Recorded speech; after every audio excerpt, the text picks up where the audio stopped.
মহান স্বাধীনতার ঘোষক শহীদ রাষ্ট্রপতি জিয়াউর রহমানের ৪৩তম শাহাদত বার্ষিকী উপলক্ষে আজকে নারায়ণগঞ্জ মহানগর বিএনপির নেতাকর্মীদের আয়োজনে এবং অঙ্গ সংগঠনের নেতাকর্মীদের আয়োজনে আজকের এই দোয়া মাহফিল এবং খাবার বিতরণের অনুষ্ঠান।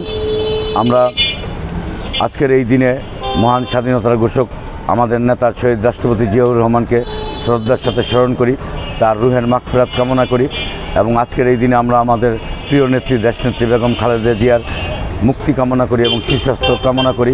পাশাপাশি সারা বাংলাদেশের মানুষ আজকে কারাবন্দী, এই বাংলাদেশের মানুষের মুক্তি কামনা করি।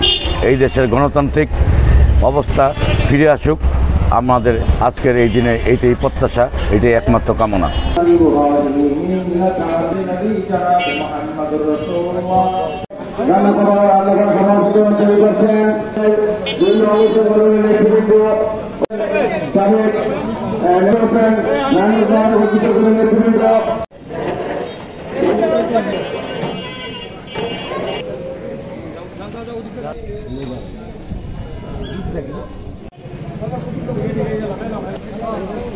ভাই